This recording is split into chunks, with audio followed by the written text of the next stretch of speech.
Good morning, students. Welcome to computer class. How are you all? I hope you all are fine. Myself, Amrish Sharma from Shiv Jyoti Educational Group, Kota. Today, we will discuss about simple queries in SQL part 1st, chapter number 16 of class 11th. In this chapter, we will learn about some MySQL, SQL element and SQL commands syntax. Yes, student, SQL was developed in 1970s in an IBM laboratory. तो student SQL जो है वो develop हुई है 1970 में और कहाँ पर IBM laboratory में. SQL enables the following. तो जो SQL है वो क्या वर्क करती है? First, creating modifying database structure. तो जो डेटाबेस का स्ट्रक्चर है उसको मॉडिफाई कर सकते हैं, क्रिएट कर सकते हैं. Changing security setting for system. System की जो सिक्योरिटी है उसको हम चेंजेस कर सकते हैं using SQL commands. Permitting users for working on databases और table. Querying database. Inserting, modifying, deleting the database contents. तो हम जो डेटाबेस के कंटेंट्स हैं उनको इंसर्ट कर सकते हैं, मॉडिफाई कर सकते हैं और डिलीट कर सकते हैं. तो ये टास्क है जो हम किसके द्वारा कर सकते हैं? SQL से. Now some MySQL SQL elements. We shall talk about some basic elements of MySQL SQL. First, literals, data types, nulls and comments. Now we will discuss one by one. First, literals. Student, a literal refer to a data value. तो literal जो है वो किसको represent करते हैं? किसी भी data की वैल्यू को. Let's see. Suppose int. तो integer means जितनी भी इंटीजर वैल्यूज होगी, जो नंबर्स होंगे, वो सब किस डेटा टाइप के अंडर में लिखेंगे? इंट टाइप में. ठीक है. और जितने भी ऑपरेटर्स हैं, plus, minus, multiply, divide, modulus, ये सब किस में आएंगे? इंटीजर्स में. ठीक है. सेकंड है double, floating point numbers. Suppose यदि आपको SQL में या किसी वेरिएबल में कोई डेटा किस तरह का रखना है? पॉइंट वाला. तो उसको हम रिप्रेजेंट करेंगे डबल से. जैसे for example 3.14, 2.5, 6.0 etcetera. Next is Boolean. तो बूलियन जो डेटा टाइप है उसकी जो वैल्यू है वो आइदर ट्रू या फॉल्स, या तो उसकी वैल्यू ट्रू होगी या फिर फॉल्स होगी. यदि आपने किसी का डेटा टाइप क्या डिफाइन किया है? बूलियन. मीन्स उसकी जो वैल्यू है वो या तो ट्रू होगी या फिर फॉल्स होगी. Now next, care, CHAR, characters. तो यदि आपको कैरेक्टर्स सेट डिफाइन करने हैं तो आपको उसके आगे लिखना पड़ेगा CHAR. Now string, sequence of character. Yes student, you know what is string. String is a combination of characters. जैसे आपने लिखा sum, तो sum is a combination of character, SUM. तो जब कैरेक्टर्स को कंबाइन करेंगे या ग्रुप करेंगे तो उससे क्या बन जाती है? स्ट्रिंग. और स्ट्रिंग जो होती है वो या तो डबल कोटेशन मार्क में या सिंगल कोटेशन मार्क में हम रिप्रेजेंट करते हैं. जैसे AB, here AB is a string, HELLO, तो hello is a string, but 2.5 is a string. आप बोल सकते हैं sir it is a number. Sir ये तो नंबर है 2.5. तो नहीं, ये क्या है? ये भी एक स्ट्रिंग है. क्यों? क्योंकि आपने इसको किस में डिफाइन किया हुआ है? डबल कोटेशन साइन में. तो जिसको भी आप डबल कोटेशन साइन में डिफाइन कर देंगे वो सब क्या हो जाएगी आपकी? As a string. All string literals are enclose in single और डबल कोटेशन मार्क्स. तो आपको ध्यान रखना है कि जब भी आप कोई स्ट्रिंग डिफाइन कर रहे हैं या तो सिंगल कोटेशन मार्क में आएगी या फिर डबल कोटेशन मार्क में आपको उसको डिफाइन करना है. Now numbers that are not enclose in quotation mark are numeric literals. तो वो नंबर जिसको हमने कोटेशन मार्क में नहीं लिखा है, डायरेक्ट लिखा हुआ है 2, 3, 5, 6, तो वो सब क्या हो जाएंगे? Numeric literals. Okay student. Now next, data types. ये स्टूडेंट, डेटा टाइप बहुत इंपॉर्टेंट फैक्टर है किसी भी लैंग्वेज का, किसी भी प्रोग्रामिंग लैंग्वेज का. जैसे ना पाइथन, तो हमने पाइथन में देखा था. तो पाइथन में जब भी हम कोई वेरिएबल डिफाइन करते थे तो उस वेरिएबल के जस्ट आगे हम क्या लगाते थे? उसका डेटा टाइप, ताकि हमें पता होता था कि पर्टिकुलर इस वेरिएबल में ये वैल्यू स्टोर है. The smallest unit of data that can be manipulated in SQL is called a value. तो सबसे जो छोटी यूनिट होगी डेटा की उसको हम क्या बोलेंगे? Data. Data type, data. Values are interpreted according to the data type of their source. The type of data decides what data type should be specified for different columns of a table. तो ये कैसे decide करेगा data type? Suppose किसी की value आपने लिखी हुई है इंट, मीन्स पर्टिकुलर उस कॉलम में कोई भी इंटीजर वैल्यू ही हम स्टोर कर सकते हैं, या आपने लिखा केयर, तो पर्टिकुलर उस कॉलम में हम कैरेक्टर टाइप की वैल्यू ही स्टोर कर सकते हैं। और values data type associate a fix set of properties with the value. Now numeric, तो न्यूमेरिक मीन्स कोई भी जो नंबर वाली वैल्यूज हैं वो सब क्या है? Numeric. Next is date and time, तो जो डेट है या टाइम है वो सारा जो डेटा है, या आपको कोई भी ऐसा कॉलम डिसाइड करना है जिसके अंदर आपको डेट एंड टाइम की वैल्यू को स्टोर करना है, तो आप वहां पर डेटा टाइप लेंगे date and time. Now next is string, string is a data type, तो वहां पर आप जैसे सपोज आपने लिखा हेलो, तो हेलो इज अ स्ट्रिंग, तो इस तरह का नंबर ग्रुप ऑफ कॉम्बिनेशन, तो इस तरह का जो डेटा आपको लेना है वो आप किस में डिफाइन करेंगे? स्ट्रिंग डेटा टाइप में। Now numeric, SQL supports integer, decimal and floating point numeric data type। तो SQL जो है वो इंटीजर मीन्स कोई भी नंबर 3, 4, 5 एक्सेट्रा, डेसिमल नंबर या फ्लोटिंग पॉइंट नंबर जिसमें आपका पॉइंट लगा हुआ है जैसे 3.6, 5.7, तो ये जितने भी नंबर्स हैं ये सब जो है आपका न्यूमेरिक जो डेटा टाइप है वो सब प्रोवाइड करते हैं। Medium int, double MD, decimal MD, big int and small int, ये डिफरेंट टाइप्स हैं इनके, हम इसको डिस्क्राइब करेंगे one by one. Now first int, a normal integer that can be assign, ये इसकी रेंज है और ये अनसाइन की रेंज है। Width of up to 11 digit can be specified. तो इंटीजर जो आपका डेटा टाइप है इन SQL, अभी हम इसकी बात कर रहे हैं SQL की, भी हम प्रोग्रामिंग लैंग्वेज या पाइथन की बात नहीं कर रहे हैं, तो हम बात जब कर रहे हैं SQL की, ठीक है। SQL इज SQL एक क्वेरी लैंग्वेज होती है। SQL is a structure query language, means data type जो आपका डेटा बेस है, तो डेटा बेस को जो आप कमांड देंगे वो कमांड किसके थ्रू देंगे? SQL के थ्रू। तो आपको दोनों चीज़ों को मिक्स नहीं करना है। जब हमने प्रोग्रामिंग करी थी पाइथन की, उसमें हमने इंटीजर की जो वैल्यूज थी वो अलग देखी थी, बट ये क्या है? SQL। तो ये रेंज है इसकी SQL की, तो इंटीजर दैट कैन, सॉरी ये जो रेंज है वो है इंटीजर की, तो normal integer that can be signed, ये इसकी रेंज है, और अनसाइंड नहीं इसकी रेंज है, और इसकी विड्थ कितनी होगी? 11 डिजिट तक हम एक कॉलम में उसको स्टोर कराएंगे। Now next is tiny int, a very small integer that can be signed range, ये रेंज है -128 टू 127 और unsigned 0 to 255। Width of up to 4 digit can be specified, means particular column में हम कितनी width बना सकते हैं, मीन्स नंबर ऑफ डिजिट्स, यानी कि आप पर्टिकुलर SQL के कॉलम में अगर आपने उसको डिफाइन कर रखा है टिनी इंट, तो आप उसमें 4 नंबर्स स्टोर करा सकते हैं। Now small int, a small integer that can be signed range और unsigned, width of up to 5 digit can be specified. तो जो स्मॉल इंट है इसके अंदर जो विड्थ है वो कितनी होगी? 5 डिजिट्स की। तो डिफरेंट विड्थ है अकॉर्डिंग टू डेटा, कि आपको अपने डेटा में कितनी रिक्वायरमेंट है उसके अकॉर्डिंग आप अपना डेटा टाइप सेट कर सकते हैं। Okay, now next is date and time. Date and time can be used in certain arithmetic and string operations and are compatible with certain string. They are not string or numbers. तो date time, time, date, time stamp and year m, तो ये different values हैं जो आप किस में use करेंगे? date and time data type में। तो फर्स्ट हम बात कर रहे हैं डेट, और डेट इन YMD फॉर्मेट, यानी कि जो आपकी डेट होगी वो जो उसका फॉर्मेट होगा वो होगा first of all you write year, then month and DD, इस तरह से। और ये जो रेंज है ये डेट की रेंज है, इसी के बीच में आपकी क्या हो सकती है?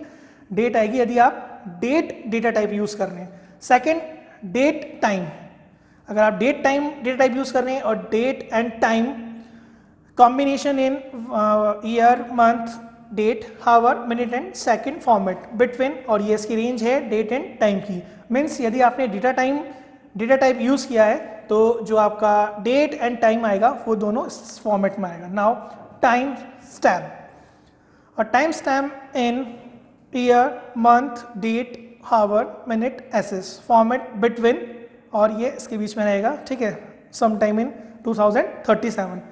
Time, it store the time in minute and second format, and year it store year in 2 digit और 4 digit format. तो ये डिफरेंट डिफरेंट फॉर्मेट हैं डेट के और टाइम के जिसका आप यूज कर सकते हैं अपने डेट या टाइम को स्टोर करने में. Okay student, now next is string text.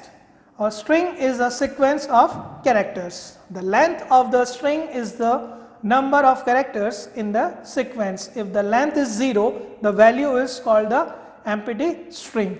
So student, you know very well what is a string. String is a group of characters. ये हमने Python में भी देखा था, सेम जब हमने प्रोग्रामिंग लैंग्वेज में जब स्ट्रिंग टॉपिक हमारा आया था उसमें भी हमने इसको डिस्कस किया था स्ट्रिंग को कि व्हाट इज स्ट्रिंग. तो यहाँ पर भी सेम वही है कि स्ट्रिंग जैसे मैंने लिखा HELLO, तो हेलो. तो जो ये हेलो जो बना हुआ है वो किससे बना हुआ है? ग्रुप ऑफ कैरेक्टर्स से. तो जब हम ग्रुप ऑफ कैरेक्टर्स को डबल कोटेशन मार्क में या सिंगल कोटेशन मार्क में लिखेंगे तो क्या बन जाएगी? एज अ स्ट्रिंग या टेक्स्ट. नाउ इसके टाइप हैं CHARM, a fixed length string between 1 and 255 characters in length. Write padded with the space to specified length when stored. Default length is 1. तो सबसे जो स्मॉल जो यूनिट है आपकी या आप बोलते हैं स्मॉल जो डेटा टाइप है जो आप SQL में यूज़ करोगे CHAR. मीन्स आपने जिस कॉलम की वैल्यू या जिस कॉलम का डेटा टाइप आपने CHAR डिफाइन कर दिया मीन्स पर्टिकुलर उसमें आप एक सिंगल कैरेक्टर इजीली स्टोर कर सकते हैं. Now second VARCHARM, a variable length string between 1 and 255 characters in length. Define a length when creating a where-char field. तो where-char जो field होता है उसकी रिक्वायरमेंट इसलिए क्योंकि जो char जो था हमारे पास में डेटा टाइप उसकी जो लेंथ थी वो काफ़ी कम थी. उसके लिए जो where-char आया तो उसकी जो लेंथ है वो आई हमारी 1 से 255 के बीच में, यानी कि 255 कैरेक्टर्स तक आप सिंगल कॉलम या सिंगल एट्रीब्यूट में स्टोर करा सकते हैं. क्या student, you know very well कि व्हाट इज कॉलम और एट्रीब्यूट. ठीक है, तो जब हम बात कर रहे हैं SQL की तो कॉलम को तो हम बोलेंगे एट्रीब्यूट. अब मैं नेक्स्ट टाइम पे जब भी यदि एट्रीब्यूट बोलता हूँ मीन्स आप समझ जाएंगे कि मैं बात कर रहा हूँ पर्टिकुलर एक कॉलम की. यदि मैं बात कर रहा हूँ टपल मीन्स पर्टिकुलर मैं बात कर रहा हूँ एक रो की. ठीक है, तो अगर मैं टपल बोल रहा हूँ मीन्स मैं एक रो की बात कर रहा हूँ और यदि मैं एट्रीब्यूट बोल रहा हूँ मीन्स मैं एक कॉलम की बात कर रहा हूँ. Tiny BLOB or tiny text. A BLOB or text column with a maximum length of 255 characters. No need to specify a length with BLOB or text. Medium BLOB or medium text. A BLOB or text column with a maximum length of characters. No need to specify a length with BLOB or text. तो ये different data types हैं जो हम SQL में use करेंगे. Mainly हम CHAR और VARCHAR ये दो ही डेटा टाइप है जो हमारे SQL में हम जनरली यूज़ करेंगे. नाउ BLOB और text a field with a maximum length of 65,535 characters. तो इसकी जो रेंज है वो है 65,535 कैरेक्टर्स तक आप इसमें सिंगल टाइम में स्टोर कर सकते हैं. BLOBs are binary large objects. तो full form of BLOBs binary large objects and are used to store large amounts of binary data. तो इसके अंदर आप large amount of binary data और student you know very well कि what is binary data. तो computer जो है वो किस फॉर्मेट को फॉलो करता है? बाइनरी फॉर्मेट को, मीन्स 0101 फॉर्मेट को. Now fields defined as TXT also hold large amount of data. तो TXT भी आप यूज करते हैं तो उसके अंदर आप काफी सारा डेटा स्टोर करा सकते हैं. The difference is sort and comparisons on stored data are case sensitive in BLOBs and are not case sensitive in text fields.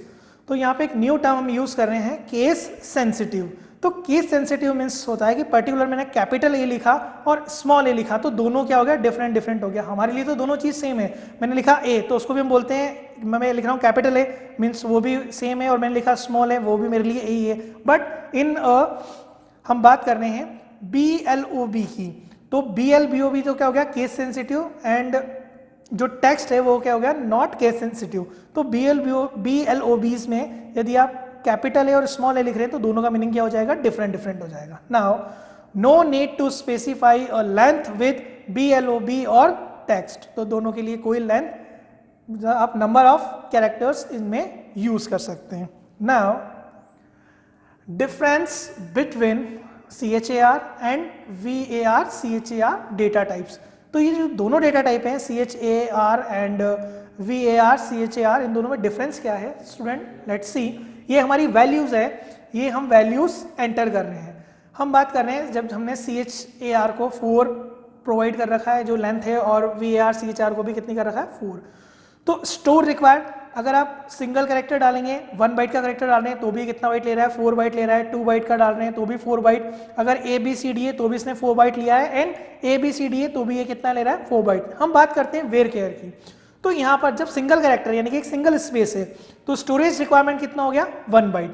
यदि यहाँ पर AB और स्पेस है तो स्टोरेज रिक्वायरमेंट कितना हो गया, 3 बाइट। यदि यहाँ ABCD है तो स्टोरेज रिक्वायरमेंट कितना कर दिया इसने, 5 बाइट। मीन्स अपने अकॉर्डिंग इसने एक्सटेंड कर लिया, मेमोरी को एक्सटेंड कर लिया। और ABCD स्पेस है तो भी इसने क्या कर लिया, 5 बाइट। तो इन दोनों डिफरेंस ये होगा कि इसका जो केयर है उसकी जो साइज है वो बिल्कुल फिक्स है, जबकि वेयर केयर की जो स्टोरेज रिक्वायरमेंट कैपेसिटी है वो डेटा के अकॉर्डिंग चेंज हो जाती है। यदि डेटा कम है तो स्पेस जो होगा वो कम हो जाएगा, डेटा ज़्यादा है तो स्पेस आपका बढ़ जाएगा। The char and varchar types are declared with a length that indicates the maximum number of characters that can be stored. Now char and varchar, char की बात कर रहे हैं, used for storing fixed length character string. तो ये जो string use करेगा वो फिक्स्ड, उसकी जो लेंथ होगी क्या होगी, फिक्स्ड होगी। जबकि हम बात कर रहे हैं VAR CHAR की, तो used for storing variable length string. तो जितनी आपने इनपुट कराई है स्ट्रिंग उसकी लेंथ के अकॉर्डिंग ये क्या कर लेगा, जो साइज होगी उसको एडजस्ट कर लेगा। Now storage size is equal to the maximum size for this column. तो सपोज हमने जब SQL जब डेटाबेस क्रिएट किया है तो उस टाइम पे सपोज हमने किसी की जो केयर की साइज है वो दे रखी है 5, और जब हम उसमें स्ट्रिंग एंटर कर रहे हैं तो हमारी जो स्ट्रिंग की साइज है वो कितनी होगी, 7। तो ये ओनली 4 बाइट तक या 4 कैरेक्टर को स्टोर करके बाकी को डिस्कार्ड कर देगा। जबकि हम बात कर रहे हैं वेयर केयर की, तो storage size is the actual length of the data entered, not the maximum size for this column. तो आप कितनी भी साइज इसके अंदर, कितनी भी बड़ी जो आपका स्ट्रिंग है वो एंटर करा सकते हैं, ठीक है, इसमें कोई लेंथ का इश्यू नहीं है। Now null value, a null value is different from 0 or an empty string। तो हम null value की यदि बात कर रहे हैं तो एक्चुअली में जब भी हम बात कर रहे हैं DBMS की, डेटाबेस मैनेजमेंट सिस्टम की, तो डेटाबेस मैनेजमेंट सिस्टम में जितना भी डेटास है सारा डेटास किसमें स्टोर है, टेबल्स या टेबुलर फॉर्म में। और जो टेबल है, table is a combination of row and column. तो ईच कॉलम, जिसकी जितने भी कॉलम्स हैं उसको आप ब्लैंक नहीं छोड़ सकते। सपोज यदि आपको किसी कॉलम में कोई एंट्री नहीं देनी है, ठीक है, मैंने एक टेबल बनाई, मैंने एक स्टूडेंट रिकॉर्ड में मेंटेन कर रहा हूँ जिसमें स्टूडेंट नेम है, रोल नंबर है, फादर नेम है, क्लास है और उस स्टूडेंट की डेट ऑफ बर्थ है और उसका मोबाइल नंबर है। सपोज मुझे किसी स्टूडेंट का मोबाइल नंबर हमें उस टाइम पे नहीं देना है, तो हम उस टाइम पे उस कॉलम को ब्लैंक नहीं छोड़ सकते, वहां हमें क्या लिखना होगा, नल, NULL। It can be used in column of any data type that are not restricted by not null or primary key integrity constraints। Now this is suppose हमने यहाँ डेटा इंसर्ट कर रहे हैं, तो ये हमने फर्स्ट नेम है, last name है, थर्ड कॉलम का जो नेम है मेरा वो सोर्स है, ईमेल एंड फ़ोन है। तो जब मैं वैल्यू इंसर्ट कर रहा हूँ तो मैंने इसमें वैल्यू इंसर्ट कर दी, बट जो सबसे लास्ट में फ़ोन है उसको मैंने क्या कर दिया, नल। तो ये इसको क्या कर लेगा, एक्सेप्ट कर लेगा। सपोज यदि मैं यहाँ नल नहीं लिख के और इसको ब्लैंक छोड़ देता तो ये डेटाबेस इस एंट्री को एक्सेप्ट नहीं करता। पर नल का मतलब ये नहीं कि आपने वहाँ पे जीरो या कोई एम्प्टी है, ना तो मैंने यहाँ जीरो लिखा हुआ है ना ही इसको ब्लैंक छोड़ा हुआ है। यहाँ पर मैंने जो वैल्यू दी है नल, तो नल ना तो जीरो के इक्वल है ना ही ये कोई एम्प्टी या ब्लैंक के इक्वल है। ओके स्टूडेंट, नाउ ये हमने टेबल डिजाइन कर रखी है, ठीक है, और उसमें हमने बता रखा है not null, not null and not null. तो what is the meaning of not null? तो नॉट नल का मतलब होता है कि पर्टिकुलर आप इस कॉलम के अंदर एंट्री को नल या ब्लैंक नहीं छोड़ सकते, ना तो आप इसमें नल लिख सकते हैं, ना इसको आप इस एंट्री को ब्लैंक छोड़ सकते हैं। ओके, जैसे सोर्स वेयर किया 255 नॉट नल, ये आपका लास्ट नेम है, ये भी आपने नॉट नल लिखा हुआ, फर्स्ट नेम भी नॉट नल लिखा हुआ है। Never use null to represent a value of zero as both are different, ठीक है, आप नल को जीरो के इक्वल नहीं मान सकते क्योंकि जीरो और नल दोनों क्या है, डिफरेंट है। Any arithmetic expression containing a null always evaluates to null. All operators operators returns null when given a null operand. Now next is comments. Yes student, आपने पाइथन में देखा था कमेंट्स। तो कमेंट्स का मीन्स क्या था कि पर्टिकुलर जब भी हम प्रोग्रामिंग करते थे तो हमारी जो प्रोग्रामिंग है वो कन्वर्ट होती थी किसमें, लो लेवल लैंग्वेज में। पर पर्टिकुलर यदि हमने किसी लाइन के आगे कमेंट लगाया हुआ होता था, मीन्स पर्टिकुलर वो अनचेंजेबल होता था, उस कोड को हम बाइनरी फॉर्मेट में चेंज नहीं करते थे। सेम वही टास्क हम यहाँ परफॉर्म करेंगे।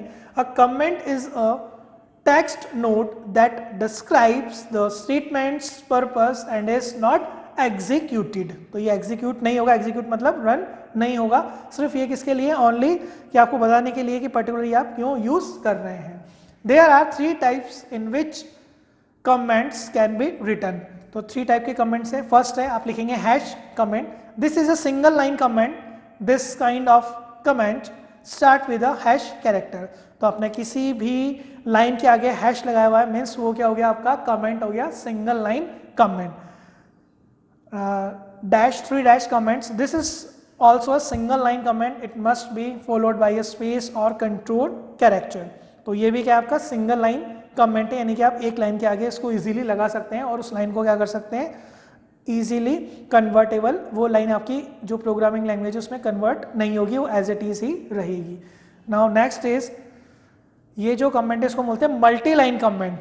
This syntax enable a comment to extend over multiple lines because the beginning and closing sequences need not be on the same line. तो यदि आपको मल्टी लाइन कमेंट बनाने हैं, सपोज आपको 2, 3 या 4 लाइन्स है जिनको आपको चेंज नहीं करना है बाइनरी लैंग्वेज में, तो आप वहाँ यूज़ करेंगे मल्टी लाइन कमेंट। तो जहाँ से आपकी लाइन स्टार्ट हो रही है वहाँ पे आप बैक स्लैश एंड स्टार लगाएंगे और जहाँ तक लास्ट तक आप उस लाइन को लेके जाएंगे। सपोज मुझे इसको मल्टी लाइन कमेंट करना है, तो इसकी जो फर्स्ट लाइन है दिस इज लिखा हुआ, उसके आगे मैंने ये साइन लगा दिया और लास्ट में मैं जो जस्ट पीछे जो साइन लगा हुआ है वो वाला साइन यहाँ पर पुट हो, वो वाला साइन हम यहाँ पर लगाएंगे। Okay, now next is SQL command syntax.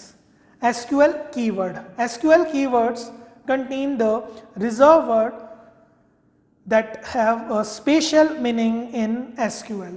तो यदि हम बात कर रहे हैं कीवर्ड की या हम बात कर रहे हैं किसी भी प्रोग्रामिंग लैंग्वेज की, बोथ आर सेम। यदि हम बात करते हैं कीवर्ड में, तो प्रोग्रामिंग लैंग्वेज में या SQL में कीवर्ड की, तो दोनों का मीनिंग सेम है। तो कीवर्ड वो वर्ड होते हैं जो पहले से ही रिजर्व होते हैं और उनका कुछ स्पेशल मीनिंग होता है। For example select, insert, update, delete, alter, drop, create, use and show, these are the keywords. और इन सबका एक मीनिंग है, पर्टिकुलर डिफरेंट मीनिंग है। तो ये SQL में पहले से ही रिजर्व है। Okay student, now next is create database. या स्टूडेंट, हम बात कर रहे हैं SQL की। तो SQL में आपको जब भी स्ट्रक्चर क्वेरी लैंग्वेज में अगर आपको क्वेरी परफॉर्म करनी है, तो क्वेरी किस पे परफॉर्म होगी, डेटाबेस पे। तो आपको क्या करना है, फर्स्ट ऑफ ऑल क्रिएट करना है आपका database. The create database command is used to create a database। तो create database command के थ्रू आप क्या कर सकते हैं, डेटाबेस क्रिएट कर सकते हैं। तो MySQL prompt पे आपको लिखना है create database और यहाँ पर्सनल, तो यहाँ मैंने पर्सनल नाम से एक डेटाबेस बनाया है। तो अब क्या हो गया, पर्सनल नाम से मेरा एक डेटाबेस मेमोरी में क्रिएट हो गया। नाउ एक्सेसिंग डेटाबेस, तो अब जो हमने डेटाबेस बनाया उसको हमें क्या करना है, एक्सेस करना है, उस डेटाबेस के ऊपर हमें वर्क करना है। तो उसके लिए हम कमांड यूज करेंगे यूज कमांड। तो उसका सिंटैक्स है use DB name means database name. तो मैंने SQL प्रॉम्प्ट पे लिखा यूज पर्सनल, तो जस्ट नीचे लिखा होगा डेटाबेस चेंज्ड। तो अगर ये लिखा हुआ आता है database changed means particular verb किस पे आ गई, जो डेटाबेस आपने क्रिएट किया है। तो इस तरह से आपको क्या करना है, डेटाबेस को चेंज करना है। फर्स्ट आप डेटाबेस बनाएंगे, देन आप फिर आप उसको चेंज करेंगे। Now the select command is used to fetch data from a table, retrieving single column. Actually में स्टूडेंट जब हम टेबल बनाएंगे तो टेबल में क्या होंगे, नंबर ऑफ कॉलम्स होंगे। अभी हमें क्या करना है, ओनली सिंगल कॉलम क्या करना है, फेच करना है हमारी टेबल में से। तो उसका सिंटैक्स है, first of all you write select keyword, then column name from table name. For example MySQL prompt पे आपने लिखा select first name from employees. तो एम्प्लॉयज नाम की एक टेबल है, उसमें से मुझे सिर्फ फर्स्ट नेम, एक कॉलम है जिसका नेम है फर्स्ट नेम, वो ही डिस्प्ले करना है, बाकी पूरी टेबल का किसी भी कॉलम या कोई भी रिकॉर्ड को डिस्प्ले नहीं करना है। तो उसके लिए आपने लिखा सेलेक्ट और उसके बाद में आपने लिख लिया फर्स्ट नेम। जितने कॉलम आपको डिस्प्ले करने हैं उनके नेम आप लिखते जाएंगे कॉमा लगा के। तो देखो आउटपुट में क्या आएगा, फर्स्ट नेम एक कॉलम आएगा, सिर्फ ओनली सिंगल कॉलम, और जितनी रोज होंगी वो सारी रोज क्या हो जाएगी, 1 by 1 डिस्प्ले हो जाएगी। सपोज इस टेबल में, एम्प्लॉयज नाम की टेबल में 4 रोज थी, तो ये 4 रोज आपको यहाँ पर शो हो गई। आपने लिखा सेलेक्ट स्टार फ्रॉम एम्प्लॉयज। अब स्टार मीन्स पर्टिकुलर आपकी जो टेबल है उसमें जितने भी कॉलम्स हैं वो सारे कॉलम्स क्या हो जाएंगे, सेलेक्ट हो जाएंगे। जैसे employee ID, first name, last name and title. तो जितने भी आपकी एम्प्लॉयज टेबल में कॉलम हैं वो सारे कॉलम क्या हो गए यहाँ पे अब आपको शो हो जाएंगे। और नीचे आ जाएगा 4 रो इज सेट मीन्स पर्टिकुलर 4 रो क्या हो रही है, डिस्प्ले हो रही है। जबकि इसमें ऊपर वाले में यदि आपको पर्टिकुलर कोई कॉलम डिस्प्ले कराने हैं तो आपको वहाँ उस कॉलम का नेम लिखना होगा, तो पर्टिकुलर उस टेबल में से वही कॉलम क्या होगा, डिस्प्ले होगा। सपोज मुझे फर्स्ट नेम और लास्ट नेम प्रिंट कराना है तो मैं लिखूंगा select first name comma last name from employee. तो उस टाइम पे मेरी जो टेबल है उसमें ओनली 2 कॉलम सेलेक्ट हो जाएंगे, first name and last name. Yes, now next is viewing structure of table. यदि पर्टिकुलर आपको टेबल का स्ट्रक्चर देखना है तो उसके लिए आप यूज करेंगे द डिस्क्राइब और DESC command enables us to see the structure of a table in the create statement. तो आपने जो भी टेबल बनाई है, जो टेबल बनाई है उसका यदि आपको स्ट्रक्चर देखना है कि उसके अंदर हमने डेटा टाइप कौन सा यूज किया है, फील्ड कौन से यूज किए हैं, कोई प्राइमरी की बनाई है ना नहीं बनाई है, कोई की बनाई है, तो उस सब के लिए आप क्या लिखेंगे, DESC और आपका टेबल का नेम। यहाँ मैंने लिखा एम्प्लॉयज, मैंने एक टेबल बना रखी है तो मैंने लिखा DESC एंड एम्प्लॉयज। तो एम्प्लॉयज टेबल में जितने फील्ड्स थे, फील्ड्स मतलब जितने कॉलम नेम है वो सारे कॉलम्स यहाँ डिस्प्ले हो गए। उनके क्या क्या टाइप्स हैं कि इंटीजर है, वेयर कह रहे हैं या डेट एंड टाइम है, वो सब हमें यहाँ डिस्क्राइब हो गया। ठीक है, कौन से नल है उसके अंदर, कोई अगर की है तो वो यहाँ डिस्क्राइब हो जाएगी। It will display the structure of table employees. तो ये क्या हो गया, स्ट्रक्चर ऑफ टेबल। बट यदि आपको सारी टेबल्स देखनी है कि आपके पर्टिकुलर डेटाबेस में कितनी टेबल्स हैं तो उसके लिए आप कमांड यूज करेंगे शो टेबल्स। तो शो टेबल्स जो है वो क्या करेगा, पर्टिकुलर जो डेटा है, डेटाबेस है, उसके अंदर कितनी टेबल्स हैं, नंबर ऑफ टेबल्स वो शो कर देगा। जबकि डिस्क्राइब या DESC कमांड क्या करेगा, किसी पर्टिकुलर एक टेबल की जो स्ट्रक्चर है उस स्ट्रक्चर को डिस्प्ले करता है। Okay student, now how to perform simple calculation. तो स्टूडेंट हम डायरेक्ट भी क्या कर सकते हैं, कैलकुलेशन परफॉर्म कर सकते हैं। जैसे मैंने लिखा सेलेक्ट 2 + 6, तो आपको SQL में दिखेगा इस तरह से 2 + 6 8। ठीक है, या मैंने लिखा सेलेक्ट 2 + 6 फ्रॉम ड्यूल, तो 2 + 6 8, तो यहाँ पर भी आपको क्या दिखेगा इसी तरह से। तो दोनों आप ऐसे भी लिख सकते हैं या आप डायरेक्ट भी लिख सकते हैं। This will display the result as a small work table which has just 1 row and 1 column. तो इस तरह से आपको एक टेबल, छोटी सी टेबल सेट में आपका जो रिजल्ट है वो शो हो जाएगा, वो 1 रो और 1 कॉलम की क्या होगी, आपकी एक टेबल होगी। Now it is used to extract only those record that fulfil a specified criterion. Syntax of where calculation select column name, जितने भी कॉलम नेम आप सेलेक्ट करना चाहते हैं, फ्रॉम टेबल का नेम, वेयर कंडीशन, जो कंडीशन आप यहाँ लगाना चाहते हैं। Now let's see an example. मैंने लिखा select employee ID, first name, last name and title for from employee where title is equal to AC। Means particular मेरी टेबल्स में से जिसका टाइटल, जिस फील्ड या जिस कॉलम का टाइटल क्या है AC है, वो सारे रिकॉर्ड क्या हो जाए, डिस्प्ले हो जाए। तो इस तरह से जिसका टाइटल AC था वो क्या हो गया, डिस्प्ले यहाँ पर हो गया। तो इस तरह से वेयर कमांड का यूज करके हम क्या कर सकते हैं, हमारे डेटा को इजीली फिल्टर कर सकते हैं। Okay student, I hope you understood all the topic very well. Thank you.